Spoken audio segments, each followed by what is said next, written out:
संभल भारतीय राज्य उत्तर प्रदेश का एक प्रमुख ऐतिहासिक जिला है।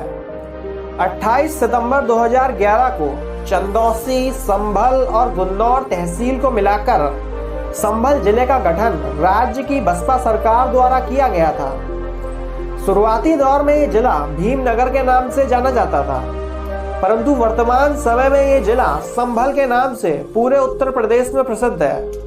ये जिला भारत की राजधानी नई दिल्ली से लगभग 158 किलोमीटर और उत्तर प्रदेश की राजधानी यानी कि लखनऊ से लगभग 355 किलोमीटर दूर स्थित है। संभल जिला कई सारे पड़ोसी जिलों से भी घिरा हुआ है। संभल के उत्तर में अमरोहा जिला, दक्षिण में कासगंज जिला, पश्चिम में बुलंदशहर जिला तथा पूर्व में रामपुर और मुरादाबाद जिला स्थित है। इतिहास पर नजर डालें तो पता चलता है इस ऐतिहासिक जिले को सतयुग में सत्यव्रत के नाम से जाना जाता था। त्रेता युग में इस ऐतिहासिक जिले को महदगिरी के नाम से जाना जाता था। इसके अलावा द्वापर युग में इस जिले को पिंगल के नाम से जाना जाता था और वर्तमान युग अर्थात कलयुग में इसी क्षेत्र को संभल कहा जाता है। प्रसिद्ध भौगोलिक डालमी ने भारत के नक्शे पर इस क्षेत्र को संभकल के नाम से संबोधित किया था, जिसे आज के समय में संभल के नाम से जाना जाता है। पौराणिक मान्यता के अनुसार कुछ इतिहासकारों का ऐसा मानना है कि भगवान कलयुग का जन्म इसी क्षेत्र में होगा। मध्यकालीन युग में 12वीं शताब्दी के दौरान दिल्ली के अंतिम हिंदू शासक राजा पृथ्वीराज चौहान ने इसी स्थान पर दो भयंकर युद्ध किए थे। ये दोनों युद्ध मुस्लिम शासक गाजी सैयद सलार मसूद के साथ लड़े गए थे। राजा पृथ्वीराज चौहान ने युद्ध में गाजी सैयद सलार मसूद को हराकर इसी स्थान पर विजय प्राप्त की थी। इसके अलावा 15वीं शताब्दी में लोधी साम्राज्य के दूसरे शासक सिकंदर लोधी ने इस क्षेत्र को 4 साल के लिए अपनी राज्य की राजधानी बनाया था। मुगलों के शासन के दौरान संभल जिले को काफी प्रसिद्धि मिली थी। महान योद्धा बाबर ने संभल जिले में पहली बाबरी मस्जिद का निर्माण भी कराया था। बाद में बाबर ने अपने बेटे हुमायूं को संभल जिले का गवर्नर बनाया, परंतु अकबर के शासनकाल में इस जिले को ज्यादा प्रसिद्धि नहीं मिल पाई। लगभग 2453 वर्ग किलोमीटर के क्षेत्र में फैले हुए संभल जिले की जनसंख्या 2011 की जनगणना के अनुसार 21 लाख से ऊपर थी। संभल जिले की 27% आबादी शहरों में निवास करती है, जबकि 73% आबादी गांव में रहकर अपना जीवन यापन करती है। जिले में कुल 3 तहसीलें मौजूद हैं, जो इस प्रकार से हैं: संभल, चंदौसी और गुन्नौर। धार्मिक दृष्टिकोण से संभल जिले में 22% हिंदू, 77.76% मुसलमान, 0.12% ईसाई और 0.06% अन्य धर्म के लोग निवास करते हैं। संभल जिले में प्रत्येक 1000 लड़कों पर 879 लड़कियां जन्म लेती हैं। जिले की साक्षरता दर 55% है, जिसमें पुरुष साक्षरता दर 65% और महिला साक्षरता दर 45% है। यहाँ बोले जाने वाली मुख्य भाषाएं हिंदी, उर्दू व अंग्रेजी है। वीडियो को अंत तक जरूर देखिएगा, क्योंकि आगे वीडियो में संभल जिले से जुड़ी कुछ ऐसी भी बातें हैं जो आपको हैरान करके रख देंगी। संभल जिले की अर्थव्यवस्था मुख्यतः कृषि पर आधारित है। गेहूं, धान, गन्ना एवं मेंथॉल संभल जिले की मुख्य फसलें हैं। संभल जिला मेंथॉल के उत्पादन के मामले में दक्षिण एशिया का सबसे बड़ा व्यापारिक बाजार है। यहाँ के मेंथॉल से बनाया हुआ तेल भारत के अलावा पश्चिमी यूरोप और चीन में भी निर्यात किया जाता है।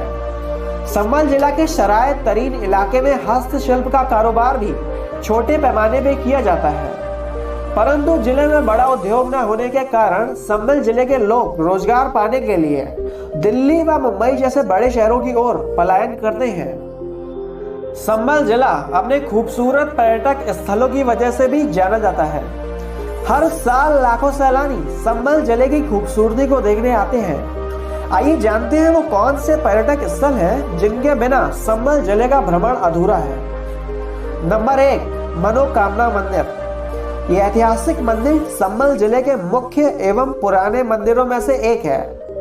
मनोकामना मंदिर में बाबा राम मणि की समाधि स्थित है। बाबा राममणि को स्थानीय लोगों द्वारा एक महान संत माना जाता है और कहा जाता है कि उन्होंने कई बीमारियों से लोगों को ठीक किया है। बाबा राममणि से जुड़े हुए कई सारे मिथक भी शामिल हैं। कई सारे लोगों को ऐसा मानना है कि बाबा एक ही समय में 2 स्थानों पर रहने में सक्षम थे और कई लोगों द्वारा बाबा को ईश्वर का दूत भी माना जाता है। मंदिर परिसर में एक तालाब भी है। हर साल 8 जनवरी को यहाँ पर विशाल मेले का आयोजन किया जाता है, जिसमें स्थानीय पर्यटकों की भीड़ काफी ज्यादा मात्रा में देखने को मिलती है। नंबर 2, जामा मस्जिद। यह ऐतिहासिक मस्जिद संभल जिले के मुख्य पर्यटक स्थलों में से एक है। इस ऐतिहासिक मस्जिद को बाबरी मस्जिद भी कहा जाता है। यह ऐतिहासिक मस्जिद संभल जिले के सबसे पुराने स्मारकों में से एक है। इस ऐतिहासिक मस्जिद को सन 1528 में सम्राट बाबर के आदेश के तहत मीर बेग द्वारा बनवाया गया था, जो बात इसे और भी ऐतिहासिक बनाती है। यह ऐतिहासिक मस्जिद मुगल वास्तुकला का एक अद्भुत नमूना है।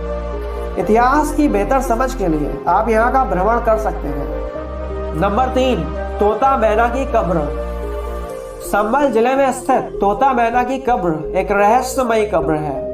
इस ऐतिहासिक तोता मैना कब्र का इतिहास लगभग 1000 साल से भी ज्यादा पुराना है।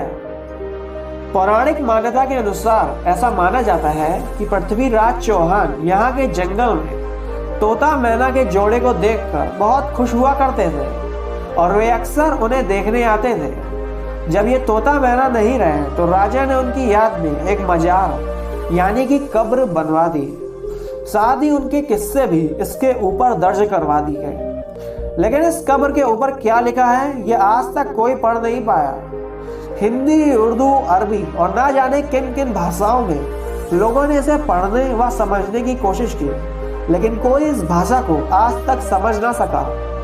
नंबर 4, केला देवी मंदिर। इस ऐतिहासिक मंदिर का भी लंबा चौड़ा इतिहास रहा है। देश में मां केला देवी के 2 मंदिर स्थित हैं। पहला राजस्थान में और दूसरा संभल के भांगा इलाके में। मंदिर परिसर में स्थित बरगद के पेड़ का भी बहुत बड़ा महत्व है। कहा जाता है कि ये बरगद का पेड़ 700 साल पुराना है। सोमवार को यहाँ पर पर्यटकों की काफी ज्यादा मात्रा में भीड़ देखने को मिलती है। अतः केला देवी मंदिर भी संभल जिले के मुख्य पर्यटक स्थलों में से एक है। अगर आप भी मेरे व्यक्तित्व अर्थात मेरे साथ जुड़ना चाहते हैं तो आप मुझे फेसबुक या फिर इंस्टाग्राम पर फॉलो कर सकते हैं, जहां पर मैं आपके सभी प्रश्नों और सुझावों का जवाब देता रहता हूं। वीडियो देखने के लिए आपका बहुत बहुत धन्यवाद।